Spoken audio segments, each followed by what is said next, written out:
everyone. My name is Yenvy Truong. I have my friend Meryl Brandwein, who's a functional dietitian, and um, this is something that I thought would be a great episode to have to share with everybody on nutrition and a proper nutrition, mostly the right nutrition for you. Um, we've been doing these series of exercise and really personalized information that could help us as women on how to navigate our lives, our health, our wellness, our financials. And the biggest things that I've noticed when I'm listening to women speak is what's the right, I hear about all these different diets that's out there.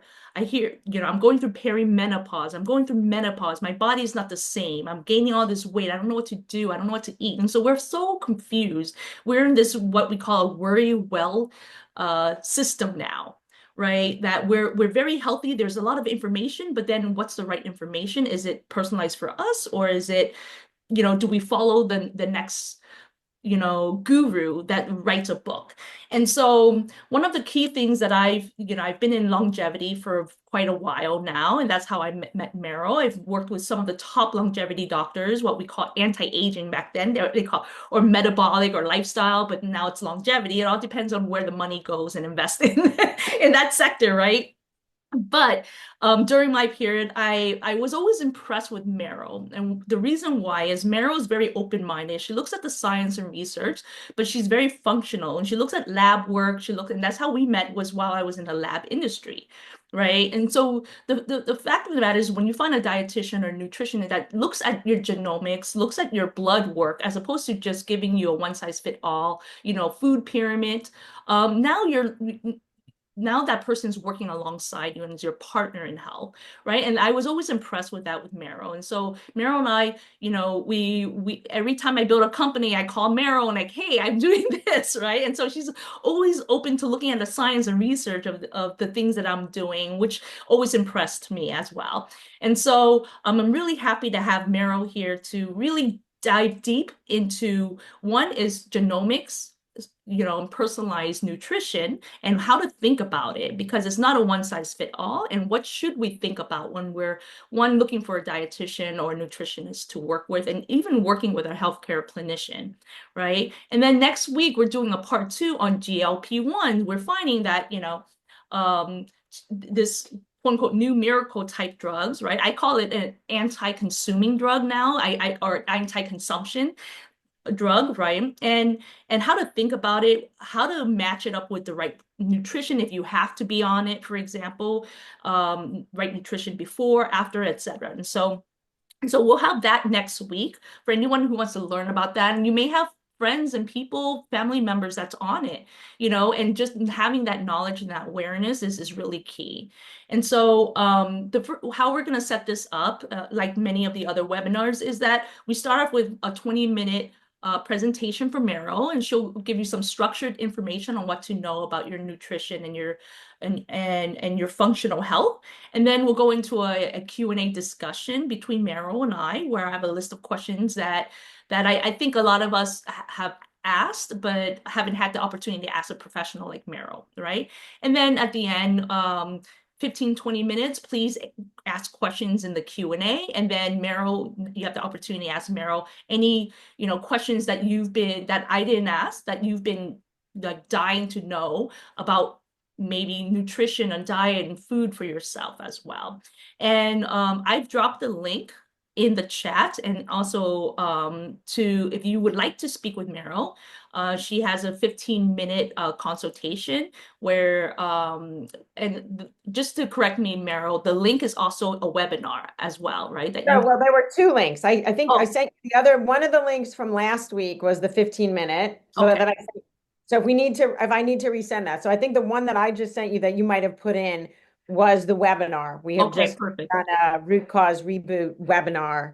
Okay. Uh, so that's in there, and it's about 20 minutes, and it talks about the work that I do, how we do it, and a little bit about the genetics. So that's in there. And then I can resend the link, but I did send it to you. The 15-minute one The one I have has register Right. So that's the webinar one. Okay, perfect. Okay, So the so the other one, the other link I can get to you in a minute if you need it. okay, no worries. And so either way, everyone who registered will get an email tomorrow with the links and then every way that you can access Meryl and have a discussion with her. And so I think you're going to be you're going to love the information that Meryl provides today. And so before we get started, I always need to read this disclaimer. This webinar is for educational and informational purposes only and is not intended to diagnose, treat, cure, or prevent any disease. The content shared by Meryl Brandwein and Yenvy Truong is based on their professional experience and current research in the fields of functional nutrition and healthcare. It should not be interpreted as medical advice or substitute for consultation with a qualified healthcare provider. Always consult your physician or qualified health professional before making any changes to your diet, medication, or lifestyle. Participation in the webinar does not establish a client-practitioner relationship. Okay, so we will go ahead. If you want to go ahead and share your presentation, Meryl, Yeah. please go ahead, and then we'll have Meryl present. Okay. You see my first slide? You can see I it there? do. I do. Awesome. Awesome. Okay. Thank you, Yenvy. I appreciate the opportunity to be here. I wish I could see who's on, right? This is the hard part about doing Zoom is you can never see who's out there, but welcome. I am very humbled to be here and thank you for that beautiful introduction. So today we're going to be talking about personalized nutritional medicine, how genetics impacts your health overall, but I am going to bring in the GLP-1 conversation here because I feel like we have to set the foundation for next week as well. So I've woven in that conversation into this presentation so that we can start to understand what we look at and how we take a deep dive into health and well-being from the genetic perspective and go from there, right? So a little bit about me. I've been in this business for, gosh, over 20 years, 25 years. I've been doing functional medicine.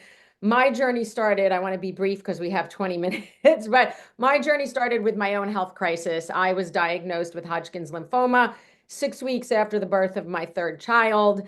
That sent me obviously down a rabbit hole, as anybody can imagine, right? 6 weeks. I had three children under the age of 4, and I had to start chemo and radiation and the whole nine, and ended up, I was in New Jersey at the time, went through treatment. And after my treatment, thank goodness I was, cured, but my immune system was left just completely debilitated. And I was getting sick often, really had no energy to take care of my children. It was a very frustrating and challenging time for me. And I ended up at the urging of my mother-in-law at the time to go down to an integrative alternative care hospital in Mexico, in Tijuana, beautiful Tijuana, and spent a week there with these amazing oncologists who literally changed my life. But these were the people who uh, gave me my first introduction to integrative and alternative medicine. And then when I got home and I started feeling better and started integrating and implementing the changes that they suggested, and I was hooked. I had to know more about it. And so that began my own journey. And I always say we're our own best N of one, right? Our own experiment. And I've been doing that ever since. And so, but like you, Yenvy, and I'm sure many of you out there, I am a lifelong learner. And so I never stopped at just getting my functional medicine certification. I am double certified in genomic nutrition and genomic medicine, and I am certified in immunologic nutrition for functional dietitians and nutritionists. So, always looking for the latest and greatest, and not just the latest and greatest, but really the stuff that has science behind it. And that's where, we are aligned. So a little bit about me, and then really the whole idea of how we work is all about root cause. Imbalances literally start at the cellular level. So they start underneath the hood, stuff that we can't always see. So knowing how to look for this and how to address it is key. And we'll get into that, as we go through this, because I always say there is no, one size fits all approach, and I'll talk about that. So these are the pillars of health. These are the things that we address that need to be looked at in terms of how do we set the foundation. So Yenvy, you mentioned longevity, right? There's all these longevity hacks out there now. Well, you can try and achieve longevity through whatever it is, infrared sauna, urolithin A, whatever the next greatest thing is. If these foundational principles are not in place, then none of it will work, right? You will not achieve what you want because these are the foundational principles of what goes on in our bodies, in our minds, and in our system. As I mentioned, health is not a one size fits all approach. Traditional diets generally treat us like we're all the same, and even traditional medicine. But we each have a unique, especially a unique genetic fingerprint. So that means that the food that your friend thrives on may be the food that makes you fatigued, right? And if you've ever wondered that, this is why, because genetics is at play. So that's personalized nutrition. And when we look at nutrigenomics, what is nutrigenomics? It is literally how your genes interact with the food and the nutrients that you eat. So our genes actually influence how we metabolize food, how we absorb nutrients, how we detoxify, how we regulate hunger. So the good news is that the genes aren't your destiny, and you can work with your genes rather than against them. So I often say, and this is not my term, I wish I would have coined it, but how what impacts how our genes behave? Well, it really is so many things. So genetics loads the gun, but lifestyle literally pulls the trigger. And so this is what's so important to pay attention to.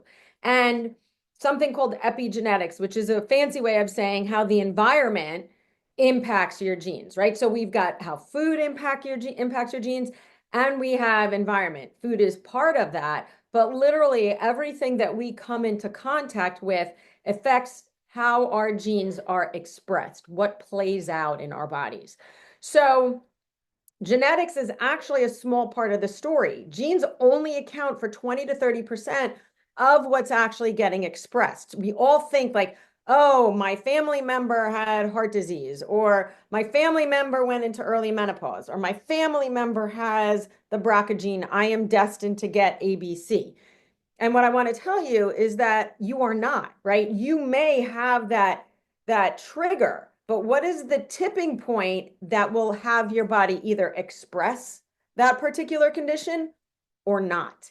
And that is really, really significant. So we know that diet and lifestyle and behavior and environment will impact your health more than genetics alone. So when we're looking at genetics, right, what do we look at? And look, I could spend days talking about each of these different impactful areas that we look at, right? We have a short period of time. My goal is to just introduce you today to these things to let you start thinking like, wow, there's a heck of a lot that I need to know about what is going on in my operating system to really um, take hold of my health, right? To really make a difference in how things happen in my body, how my health is impacted over time. So these cellular systems, and this is from one of our actual genetic reports. I use a company called 3x4. I've been using them for years. Love the report. It's very user friendly, which is nice, but it also, from a clinician perspective, gives me a lot of data to work with. So we look at things called methylation, inflammation, oxidative stress, and detoxification. Now, a lot of people have heard about methylation, right? Gary Brecka talks about it. He thinks it's the be all end all. Great. It's very, very, very, very important. But so is inflammation, detoxification, and oxidative stress, right? So these are the main drivers of how genetics influence and impact your system. So we need to go deeper to validate. Let's say you have a predisposition to have imbalanced methylation. What does that mean? And I'm going to show you in a second. But suffice to say, if any of these are like your main operating system. So if any of these are out of sync, everything downstream in your body will be out of sync. So cardiovascular issues, brain issues, right? Cognitive issues, hormonal issues, blood sugar issues, all of those things are derived from what happens in your cellular picture. So that's really, really, really important to remember. And these are really complicated systems, right? It all goes through like massive amounts of nutritional biochemistry that we go through to really deep dive into this. So when we're doing your individual blueprint, we break it down and it looks something like this, right? So this is methylation. This is what I call a genetic bucket on the right there, that methylation picture. Well, then we take that if you have a predisposition to having impaired methylation. Let's go validate that. So your B vitamins, and this is from someone's actual test, your B vitamins are imperative to have proper methylation. And so you can see this person was completely deficient in their B vitamins. So obviously we talk about food to support that. We're going to talk about that next week. And we talk about supplements, but like I mentioned, you can't, well, I mentioned supplements, but you cannot supplement away a poor diet, your lifestyle, your environment. So supplements alone will never take care of these imbalances, because one thing that's really important to know is stress also impacts the methylation cycle. So the hormones of stress will directly impact the methylation cycle. So really important to know that. Homocysteine is also a marker of methylation. We like it less than 9. This person's at 10. So that's how we know we're starting to see some impact with this person's methylation. Okay. We do the same thing with oxidative stress and inflammation, right? We see these genes that have an impact in oxidative stress. We go and say, let's validate this. Are we seeing this play out? Well, sure enough, you can see this person has an issue there. The other thing that we measure are heavy metals. So things like mercury toxicity, lead, arsenic, cadmium, and other heavy metals, which we know we're exposed to because we live in this world, right? And so, or on this planet, I should say, right? So, if there's any heavy metal toxicity, it will burden our oxidative stress. And oxidative stress, we'll get into that in a little bit. Again, these things are important cycles and hard to always just get into the meat of it. But oxidative stress and inflammation go together. So if we're seeing this, how do we help this person then mitigate these issues? And then we also measure their antioxidants. So again, antioxidants, so we think about oxidative stress, just think about oxidative stress like when you cut an apple and you leave it exposed to the environment. What happens? The apple turns brown, right? That is oxidative damage. It's things from the environment that damage the cell. Well, that happens inside our bodies. So things like toxins and bacteria and excess sugar, like there's all these things that can impact how our cells turn brown, if you will. Well, how do we protect the apple? If you've ever squeezed an orange or a lemon or a lime, citrus, right, grapefruit over the apple, you notice that the apple doesn't get as dark. Why? Because there's very powerful antioxidant vitamin C in that citrus, and that is an antioxidant. It protects the apple, the cells, from the damage. Well, that's what antioxidants do. They protect cells from damage from the outside. So that's what we, want to look at, right? We also then can look at B vitamins and impact. How does that impact what goes on for things like sugar balance? And we'll see that in a second because that's impactful for the GLP. But just so you can see, right, we can measure carbohydrate metabolism. We take a deep dive into what's going on into someone's levels. It's never just the traditional labs that you look at, right? That most of your physicians are looking at. We need to go much deeper on that.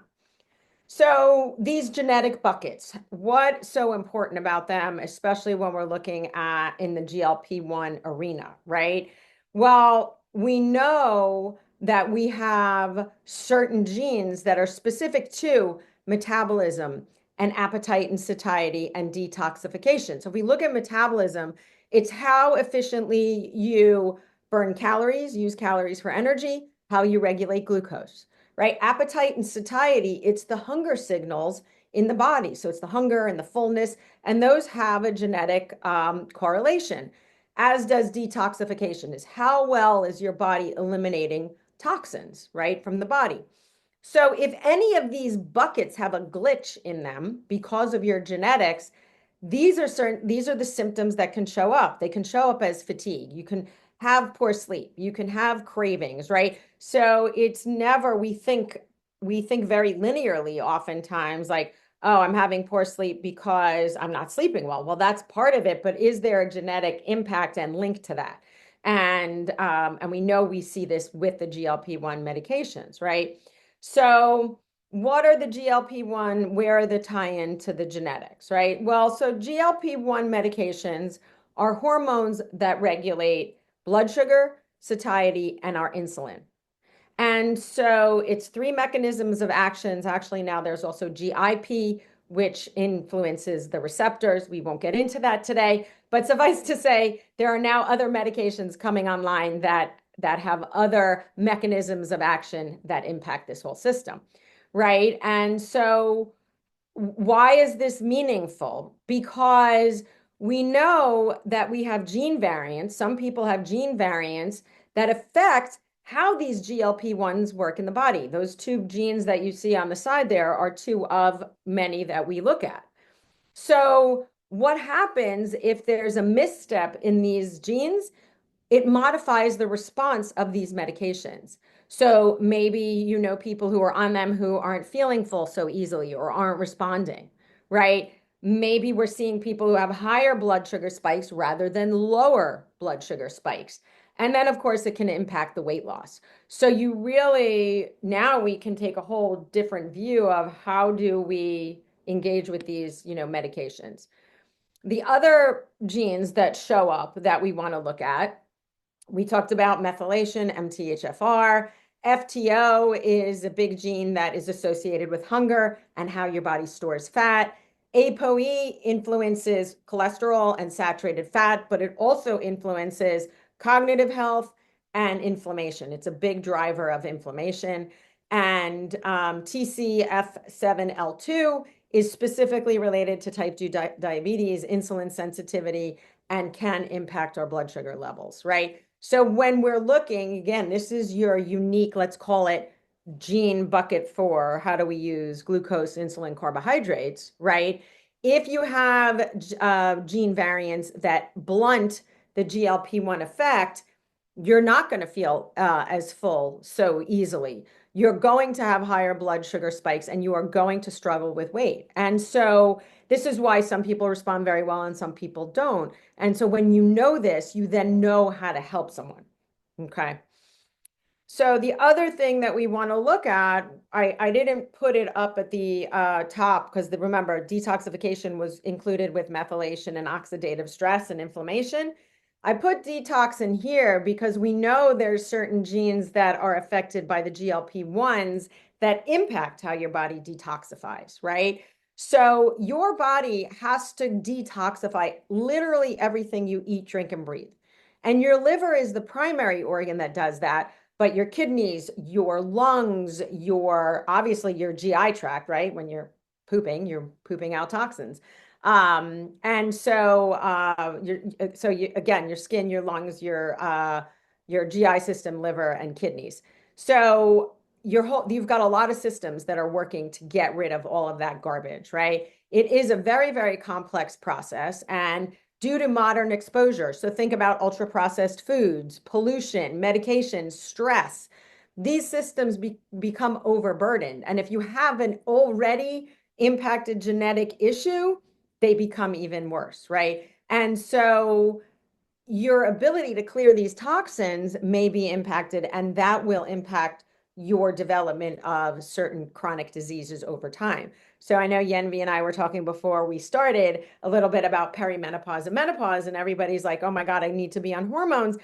But hormones really are just a part of the symptom. It's not the only solution. You have to look at detoxification in the liver when we talk about menopause and perimenopause.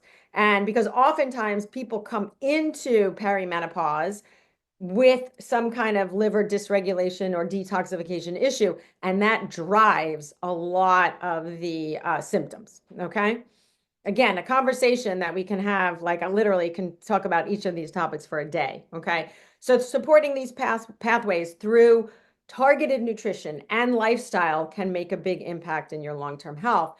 And again, we can look at your detoxification picture. So now we're taking these general buckets, if you will, and we dial it down specific to what you need to know for you. So we've been fed, pun intended, blanket rules for decades, right? What to eat. Eat less fat, eat more fat. Eat less carbs, eat more carbs. Do paleo, don't do paleo. Eat plants, don't eat plants. So, we know the science shows that genetic individuality means those rules can backfire for so many. Why do people do well on keto and other people don't? Intermittent fasting, some people don't, right? Because if you're not identifying the root cause of why we don't feel well and why we're suffering from disease, then you can listen to all of this generic advice all you want. And this is where confusion and overwhelm and frustration comes into play. All right. So let's look at a client. This is not actually her, but we're going to talk about Sarah. Okay. So Sarah came in. She had tried keto. She tried vegetarian. She tried intermittent fasting and she felt worse on all of those. And she didn't lose weight. She ended up gaining more weight, right? So what did we do? We ended up looking at her DNA and, of course, all of her other lab work. Well, we found there was an influence in FTO gene, her GLP-1, her MTHFR, and her IRS, which is insulin sensitivity. This is just one of many, but I'm bringing in the point that these are the metabolic regulators for her. So we adjusted her protein because most people, I will tell you, especially you women out there, are consuming way too much protein. God bless Gabriella Lyon, but these levels of protein that she's having people eating are just inaccurate. And unless you are in the gym 4, 5, 6 days a week, 2 hours at a time, pumping heavy, heavy iron, there is no reason you should be eating 1 gram of protein per pound of body weight. Doesn't make sense. Overloads the liver. We're seeing this. It's a mess. Anyway, but the reason I'm bringing that up is because Sarah was consuming way too much protein. So we had to adjust that. We had to provide specific nutrients for her B vitamin levels because they were in the toilet. And then we had to shift the timing of her food and the quality, right? The nutritional quality of her food because that matters. Counting carbs and macros is not the only solution, right? So her result was improved energy, a more stable mood, and she ended up losing the 35 pounds that she wanted to. So success by all measures, right? So how to test and what do we look for? Well, so most of us don't really know what to look for in the testing, right? Therefore, it's difficult for a layperson, if you will, to decide what kind of test to do. Most of the time, like I mentioned, your physicians are not running these deep dive comprehensive tests, and it leaves you wanting for answers, right? You're told you're normal, but you're not feeling so normal, right? And you're dismissed, and then here's an anti-anxiety medication, and here's an antidepressant, and yeah, just go on the GLP-1 because it'll make life easier. So we need to be careful of that. The direct-to-consumer models offer limited testing. So things like your biomes and those kinds of things, most of these direct-to-consumer tests, I will tell you, even Function Health, and everybody's talking about Function Health. And yes, it's better than some of the others, but I know what the reports are, right? With Viome, and you get a report. It says, take this supplement. It doesn't even tell you how much. It doesn't tell you what form of the supplement. And it doesn't tell you, it leaves you hanging still. And so the idea is not to take a test and just take a supplement. The idea is to take a test and shift what's going on so that you can improve your longevity and your wellness and whatever health condition you're dealing with. So what you want to do is find a trained practitioner who is skilled in interpreting these tests. The other thing I will caution you about, because I've seen this come up, is ChatGPT is not a diagnostician. Okay. Yes, you can put all your tests, and I've had clients do this. Put all your tests into ChatGPT. It'll spit out the supplements, it'll spit out a meal plan, it'll spill out all of these great little things. But that is a linear process. And if we know anything about the human body, we are a dynamic system, and we have this to deal with, mindset and sabotaging behavior and all of these other things, right? What's going on with your sleep and what's going on with your stress? Did ChatGPT know that?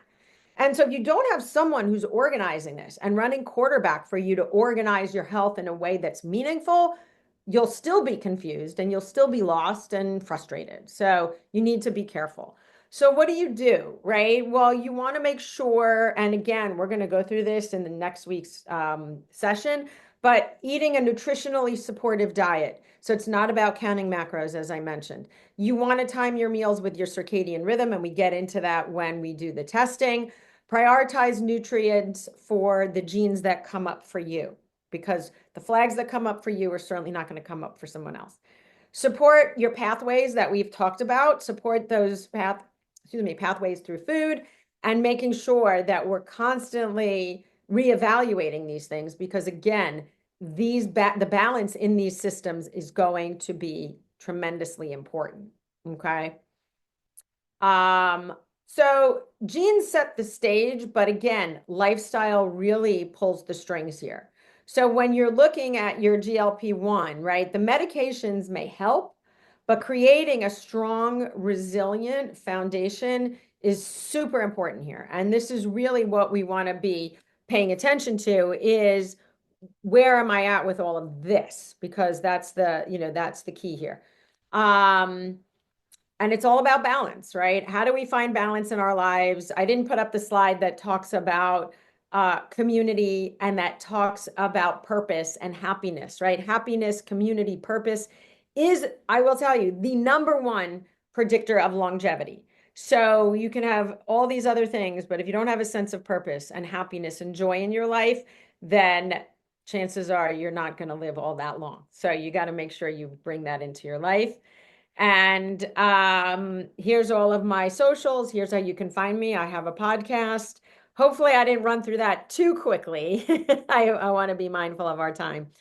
Um, Yenvy, yeah, we can. I'm done. This is the end, so we can open it up to questions or whatever's come up and so forth. Yep. That was wonderful, Meryl. There was so much information in there that even I didn't, I hadn't processed, and coming from a scientific background and a background in engineering, I love to experiment. I love to try different things. I'm a very curious person, and I've done, the whole biohacking thing and tried everything from the different diets, intermittent fasting, keto, and I have seen my friends who say it doesn't work for me, Right, right? That doesn't work for me. And then sometimes it works, and then it's even worse afterwards when you rebound, right? And so there's things like that that we end up thinking of doing these type of diets is not just diet. It's not just diet by itself. Like you said, it's everything's kind of connected, right? And so one of the key things that has worked for me or that has made my mindset around food um, really balanced is the blue zone concept, right? Which is more of a community lifestyle based of how these, I look at how these individuals in the blue zone live until 100. And that's the goal is like to be active and non-sedentary, be happy and still have a beautiful life in our 100 up until we're 100 years old. And so I said, well, how, we have all these people doing all these things like cold plunges and saunas and everything under the sun, which, can help if you're looking at it from a very acute perspective, right? But how do you look at it from a very holistic perspective as a wholesome? And so I look at those pillars for the blue zone is, the Mediterranean diet, even like pre and probiotic type foods, right? Things that are really healthy for your gut. And so what's your take on, from a very holistic perspective of lifestyle? What would you say, looking at the pillars of the blue zone, for example, the right, right. community aspect, the drinking aspect, right? A glass of wine. What's your thought on that as a lifestyle? Yeah, yeah. So, I'm very familiar. I know Dan Buettner, who's sort of the father of, right, the Blue Zone. But um, I think, look, we have these people who live in these communities who are living that are living in the community, right? It's very hard to take that example and then transplant it into our life because one of the most impactful things is stress. And you look across the board at these people in the blue zones and they have this much stress. you Yeah. know, they are busy all day long. They're out tending the fields, they're walking up and down hills to the market. Their activity level blows. I mean, the amount of steps that these 95-year-old people do on a daily basis is mind-boggling. But those are the things that really move the needle in our health. And then, like you mentioned, and we've talked about a sense of purpose and community. And, they're not just that food is a community event. It is a family event. It's not standing by your desk eating. I don't care if it's the healthiest food in the world. You're standing and eating. They are sitting and enjoying a meal and laughing, right?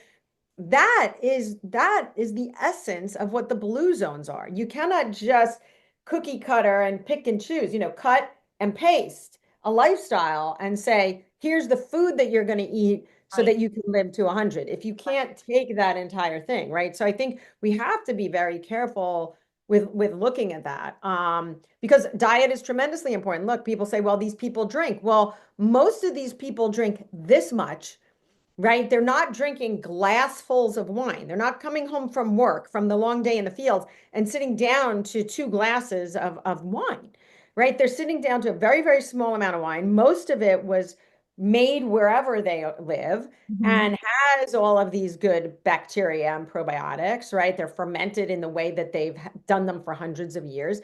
And they're actually a supportive food because they're drinking that much, Mm, not that much. right. So again, I think we have to be very careful how we extrapolate information from these studies and then Right. apply them to our own lives, which are not nearly, it's not a carbon copy, Yeah, right? I think we have exactly. to be super careful of that.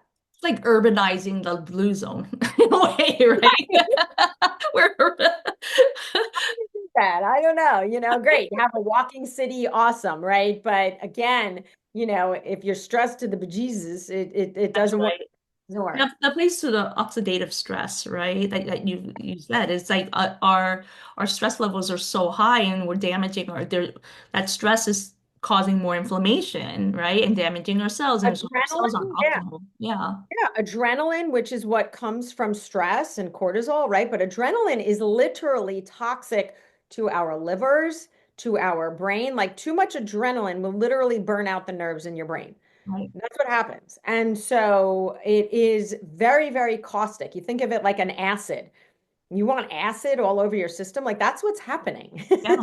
Yeah. Right? This is why so many people have such high amounts of oxidative stress because they are literally like frying their cells. And and regarding diet, and I know diet is such a stressful conversation for people, right? And and the whole concept of whether it's a diet or what you eat or a meal or whatever it is, Right. we have to almost, it's just like after the holidays, there's like tomorrow I start a diet. It's like the sprint to the finish line, right? And then it's not a lifestyle unless you're doing multiple sprints to the finish line. You can take a little break and then you do another sprint. And so, how do we think about lifestyle as it relates to diet? Because a lot of times when we say, I'm going on a diet, oh gosh, I just gained all this weight, I need to go on a diet, we do these sprints, and then our life circulates around the diet, right? We plan around this diet that we're going to do keto, we're going to do Atkins, we're going to do plant-based, whatever it is, we plan our life around it instead of the other way around, right? Right. And it does need to really be the other way around. The problem is our culture is so drawn to the quick fix, to wanting it to happen yesterday. And that is unfortunately, right, that instant gratification mentality is really doing us in Yeah. because it does need to be a lifestyle, right? People always say, well, how do you stay so fit? How do you, because I am ridiculously consistent, Hmm. right? Yeah. I know how I feel when I eat the food that makes me feel good. Hmm. And I just want to eat that way. I very rarely, will binge or whatever, or on a hot, if there's something that I really want, I'll have it, right? But it's totally moderate. And so I think part of it is we've got to change here first. The mentality of getting off of the diet culture roller coaster. I don't know that we ever will because this is what fuels literally the industry in terms of the dollars, right? People live off of books, right? Like, I don't know if you know this, Yenvy, but when someone goes to write a book, right, the publisher will always ask, where is the diet that goes along with the book? Because the diet sells, the book always doesn't always sell. So I remember talking to a prominent physician who's written many, many, many books. And very early on in her career, she said, I wanted to write the book without the diet, and they almost wouldn't let me. So Mm. I think we have to be very careful what drives a lot of this. And a lot of times it's the money, right? So that we throw in the diet and I always say, look, the genes don't lie, and we create a nutritionally supportive plan based on your blueprint. And Right. that's what we should be following. And it's always about meeting someone where they're at. I'm not going to take away everything all at once. I think that's the fear. People are like, I don't want to come see you because you're going to take away all my favorite food. I'm like, no, I'm not. But maybe your favorite food's killing Yeah. you. Well, You know? the thing is like the once we start going that down that path of eating poorly, we crave it more, Oh yeah. right? And I have noticed that when I'm eating healthy and all of a sudden I start having a bag of chips or ice cream, I start craving it much more. And then Yeah. it's now all of a sudden you tilted over to the other side in a way, right? Oh yeah. I mean, if you look at the industry, they've concocted it. They've designed it that way. They have literally, there are food scientists in all of these companies, these big, all of the big food companies that literally create what we call hyper palatable food. So they design the food to be hyper palatable so that you become addicted to it. It's designed like that. There's no hiding it. It's Yeah. common knowledge. There's many books written about it as well. And so, Steve Moss had written a book many years ago, Sugar, Salt, Fat, all about how the industry floods our food with sugar, salt, and fat. And, sugar is sweet and fat has a nice mouth feel. And so you add more, and salt makes everything pop, right? So you add these things to food, and people are like, oh, I want that. So, oftentimes it's like saying, well, go eat the sweetest strawberry you can find. You're like, oh, that's delicious. But if you're eating hyper palatable food, the strawberry will taste like crap to you, Yeah. right? So it is also retraining taste buds. Right. Right. Yeah, because I see people pouring salt on their food before they even taste the food, right? Yes. And Right? that's part of a habit, Yes. right? And so yeah, it's because it starts with the mindset and then the habit that we build around it, right? 100%. And listen, I will tell you, I always talk about mindset being the first thing that we've got to really look at. What is your belief around food? Mm. What was it like culturally for you, right? We've got a lot of these, I deal with a lot of women who are in their 40s and 50s and 60s who are still dealing with diet mentality from what their mothers That's you know, right. put on them, right? So they're like, don't eat this, don't eat that. And they're still dealing with that. So that's why I said you can find all of the perfect diets and stuff that you want. If you're not looking at mindset and you're not talking about your belief system and you're not looking at your level of control and fear, all of these things that make up how you decide to eat. That's right. That's right. Yeah, For me, just growing up, we're not allowed to throw away food. You have to eat every single grain of rice on your plate. right, And so when right. my Like that. husband gives me a full plate, I feel like I have to eat that whole thing.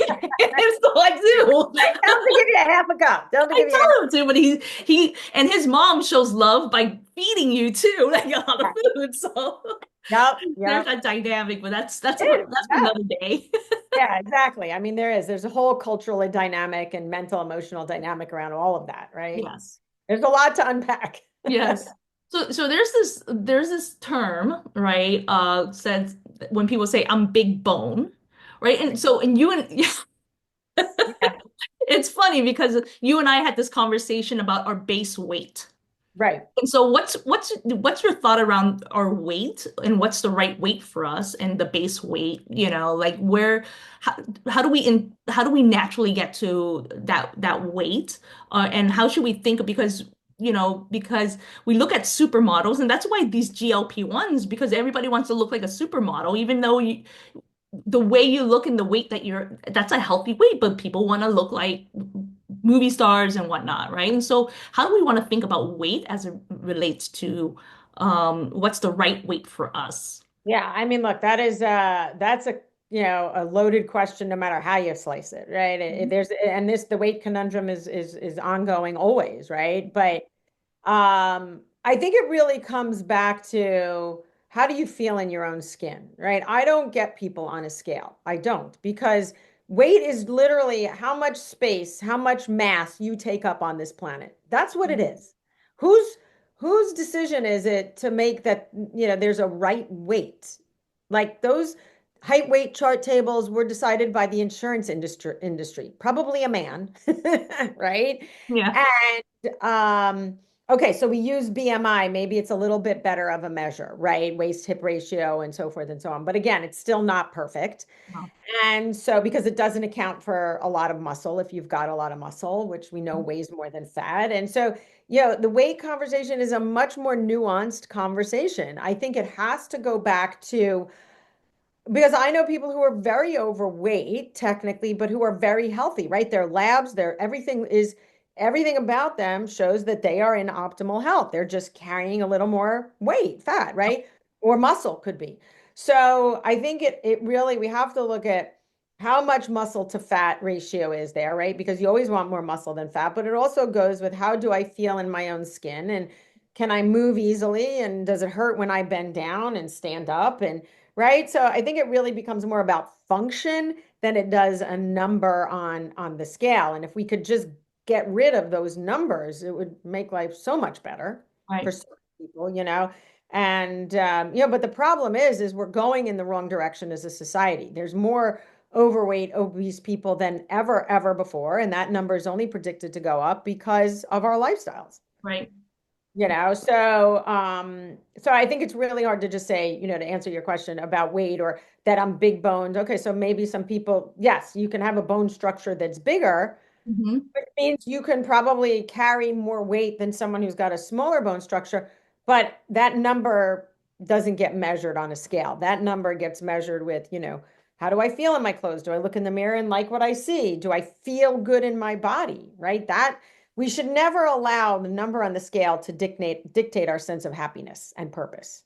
right, exactly. So I have a question from the audience. I work out 3 to 5 times a week, focusing on strength training, and my protein overload worked for increasing muscle mass until it didn't. And all of a sudden, with perimenopause, I started gaining weight in my midsection, regardless of my activity. This made me look for another solution, and I started on GLP-1, which helped manage my weight, but I struggled with fatigue, healthy balance of nutrition, and I lost muscle mass. I also lost skin elasticity. What do you advise to ensure clients are not sacrificing strength and health for general appearance? General appearance, are GLP-1s healthy for someone who does not have type 2 diabetes? Right. Wow, that's a lot. So, That's why I wanted to give it ample time to Right, answer. right, right. Let me try and wrap. Okay. So I think, look, I am a supporter of GLP-1 medication because I think it gives people a tool to be able to help them understand how to if we're doing it the right way, right? Just handing out a medication without any lifestyle change is a disaster. Okay. And this is what we're seeing. 2/3 of the people who go off of it gain weight and then they want to go back on it. And now we're having this cycle of off and on. So that's a whole other conversation, right? But I do think it has utility for people who don't even have type 2 diabetes, right? But you do need to be doing the strength training. And we do know after a certain age, regardless, we start to see muscle mass decline with even if you're eating enough protein, right? I did a Instagram live about protein last week because protein is just for structure of muscle. Function is glucose, right? So structure means what is the shape of the muscle and when we lift weights, we tear our muscle. That's the goal is to tear and build, tear and build. That's how you build muscle. So the actual lifting of the weight creates the small tears. Well, in order to rebuild those tears, that's where you need amino acids or protein, right? But you need much less than you think. You need literally zero point 0.8 grams per kilogram of body weight. You get kilogram of body weight, you divide your weight by 2.2. That's how you get kilograms. So for most women, 150-pound woman, you're talking about 60, 70 grams of protein tops. So consuming too much protein you'll end up gaining weight because your liver is going to be overburdened with fat because protein comes along with fat. So that's a problem. And then if there is any genetic dysregulation, that's a problem. We got to figure that out because you may not be able to handle the carbs in the same way or the protein in the same way. And then the nutrient depletion, right? You need B vitamins for a healthy metabolism. Well, if you're not consuming enough food, you're depleted. So you need that. You need minerals to create these enzyme reactions in the body. And when you're depleted, you lose all of that. So it is almost like we need a re-education on how to feed yourself when you're on a medication, right? And then when you come off of it, how to continue that feeding rather than finding another diet, finding because you're going to still keep trying to find unless you know how to eat for you and your genetics and all of that, you'll be spinning the wheel, right? So and now I can't unknow what I know, and so it's impossible to just say do this because it may not work for you based on your DNA and based on all of that. So I always say I'm not trying to be vague, but it really does matter. Yeah. You have people who come in and have a very, very hard time losing weight, and you do their genetics with their whole energy thing, and metabolically, they are at a disadvantage. There are those people who just genetically, so it ends up being a genetic, like way back when for survival, those people probably survived, right? Because they hold on to the fat. They don't lose the fat. Right. Like that's survival hunter-gatherer, right? So over the millennia, it served them so that they could stay alive and continue to procreate the species, right? But now people don't want to hear that, right? So we have to help them and say, well, it's not even about exercise. At this point, it's really about looking at your diet to help you manage the weight. But I wouldn't be able to give them that information without knowing their genetics, right? So it's a hard conversation to just say, here's what you need to do. What you really need to do is get evaluated in the right way so you know what your blueprint looks like so that you can get support for you. Yeah. And that You know, makes complete sense of, we're in this melting pot of a right. country. And we all come from different culture, from different backgrounds where from our genetics, I'm Vietnamese. In Vietnam, we eat rice, we eat certain types of diet, and then here I am in the US, right? And the land is built differently, the Yeah. soil is different than what my body would thrive on, right? Yes. And so this is why the supplement industry is so huge because we're nutritiously deficient, right? Nutrient deficient. And so when we find out, we take vitamin B's and we take this vitamin, take that because the food doesn't give us that nutrient at all when we buy it. And even the produce, and I learned this from a diet from a workshop a while ago. I happened to be listening on it, was that they're pulling, like, let's say you have um bananas and apples, they're taking those bananas and apples while they're still green and Oh, not yeah. because and so they're not fully absorbing the nutrient to their highest capability in a sense, right? And so by the time they get to you, even the apples and oranges, they're malnutrient as well, right?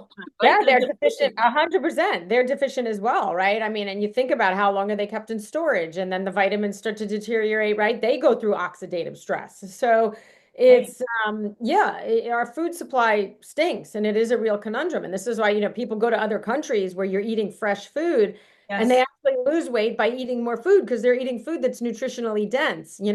So there's a really good book by Daphne Miller. It's called The Jungle Effect.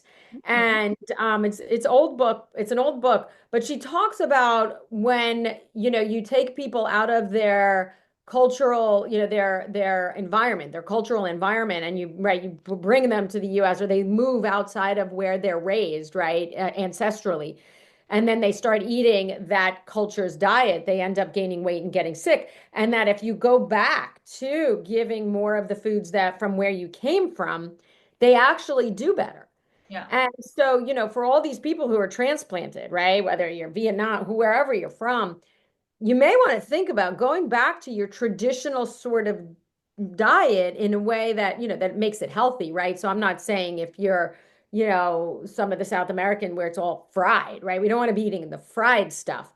But the idea of what is the mainstay of the food there, and it's hard because I know Cubans eat mostly meat and potato and they're not eating many vegetables, but the problem is they come here and they're eating all the garbage meat and all of the fried foods and they gain weight and they get sick. So there's some balance in there, but it really is about looking ancestrally, what supported health. And um, look, and some people, right, we know some of the foods in, Japanese culture, Asian culture are very, very health supportive, yet some people eat that stuff and it makes them sick.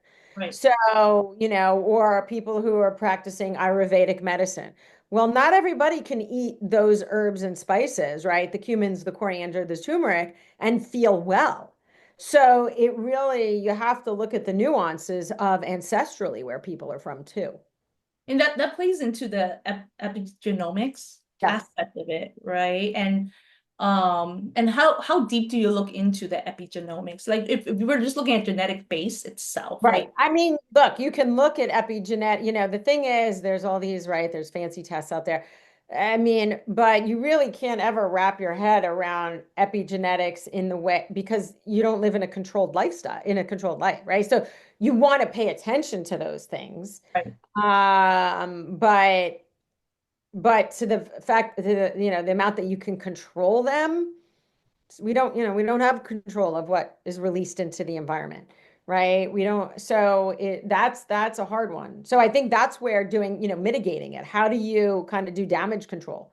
right, And that's where upping those antioxidants and eating the food, consuming the foods that are going to be more nutritionally supportive will make a difference. right. And so let's with I have one last question before we wrap it up. Um, let's say I'm Jennifer Smith and I watch this webinar and I want to talk to you, Meryl. What's the journey like, right? I sign up, I register. Hey, I want my 15-minute consultations. Tell me about this journey. So what we do is we set up well, first of all, we make sure you're a good fit. Here's the thing. Okay. This work is not for everybody. And the reason I say that is because you have to come in ready, willing, and able to make a change. Right? Hippocrates, not only did Hippocrates say, let medicine be thy food and food be thy medicine, he also said, if you're working with someone, ask that patient if they are willing to give up the things that made them sick, Hmm. right? So Okay. it has to come down to, are you willing to give up the things that have put you here in the first place? And it means it's work. It doesn't have to be hard work, but there has to be consistent effort. I always say, you want to run a successful business, you have to put work into the business. It doesn't just happen. You want to have successful health, right? It doesn't just come naturally anymore. It's not a birthright that we're born healthy and that we live healthy. It's just not. So, A, you have to be a good fit in terms of willingness to put in the work and the effort. And then once we establish that, we set up an initial consultation, which is an hour and a half. And it's a very deep dive into your timeline, your health timeline, like from the day you were born, even before that, in Wow. utero, right? What did you and then we take it all the way through and really, because literally every experience, every thought, we think and our body listens. And so our cells hold memory from everything that's gone on, and that memory matters. And so we look at that. We then come up with a plan of, what testing do we want to do? How much do you want to know about your body? And then how do we engage? Meaning, how much support and accountability do you need from us? There's always coaching involved because I feel like nobody can really implement this with just information. You need to really, again, we need to meet you where you're at. If you're, consuming foods that are hurting you, well, how do we bring those in? Because don't forget, we're creatures of habit.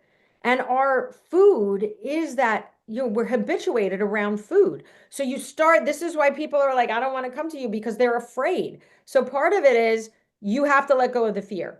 Let go of the fear that I'm going to take away everything you love. I promise I won't, right? But we've got to come to some kind of a happy medium there. So we really do look at all of the pillars of health. We evaluate them as we're going through the initial consultation, and we take one at a time because you can only mitigate so much at once, right? If someone's not sleeping well, but they're under stress and then they're not eating well, you got to pick one thing and you start with that one thing. So, unlike a quick fix diet, this is a process. So oftentimes it's 6 months, it's a year, it's 2 years. The body, we're so used to being given a medication and then having an instant response. But the body's biochemistry does not work like that. Ever, ever. So we know that it takes 4, 5, 6 months just to start to really uncover and unwrap and right. So by the time you start rebuilding, it's 9 months down the road. It's a year down the road. So you have to really look at the long game because think about it. If you're 40 years old, 50 years old, 60-year-old, what a set. It didn't take you 5 days to get where you are. It took you years and years for your body to start to, I always say the gas tank starts full. It's taken time for that gas tank to go down. It's going to take time for the gas tank to go up. Doesn't mean they won't feel better sooner. Most people feel better within 3, 4 weeks of working with us, maybe even sooner, right? But the key is to really pinpoint what's going on with you individually. And that's what we do during the session. And then decide what makes sense to move, how to move forward. This is a collaborative process. It's not do it because I say so. It's how does this sound to you, Right. right? Does this make sense to you? Right. What can you do? What are you willing to do? What are you willing to change? How do we meet you? So and that's really what it looks like. It sounds like it's more of an investment in your longevity, right? This is 100%. where, what you don't want is to look back 5 years from now and being like, man, I should have started it because it would have been only 2 years for me to be exactly where I want for the rest of my life, Yes. right? Right. Or And the one investment, year, 6 months, yeah. I investment. always, yeah, I say to people, look, you can talk about the money. Money is just money, right? What is it going to take for you to feel better, right? And if you don't do this now, where are you going to be in 6 months? Are you still going to be in the same spot, hemming and hawing and whatever, right? And how much time and energy have you spent continuing to be sick? Yeah. So it really is about, again, how do you wrap your, like, what are you worth? Yes. And That's it's a whole other conversation, sustainability. right? Yeah. That's the biggest thing when it comes to diet, right? Is the sustainability as opposed to Right. just always fluctuating from one diet and Well, hopping. and that's why, right. And that's why it has to become a lifestyle. We have to find things that, are you willing to cook? That has to be part of it. People are like, I don't want to cook. I'm like, okay, well, you can only go so far without cooking. You really can. I mean, our food supply is awful. You go to a restaurant and, you don't know what they're putting in the food and you don't know the chemicals and the oils and all that. And so you can only go so far without the willingness to at least start to get into the kitchen. Right. You Okay, know, those well, that those was people, those people in the blue zones aren't going out to, dinner. well, that's if I want to have that little bit of an edge, I'll just move to the blue zone and Exactly, exactly. Listen, I'm going to Italy in August for the first time. I'm Sardinia. super excited. Yeah, well, not Sardinia, but I'm going, Florence, Tuscany, and I'm like super excited. I'm like, I might not even come back. I'm gonna go Oh, hang out. I'm gonna go hang out on a farm in when I Tuscany might and be be there. like, yeah, right, right. So anyway, my pleasure. I hope this was informative and helpful for people.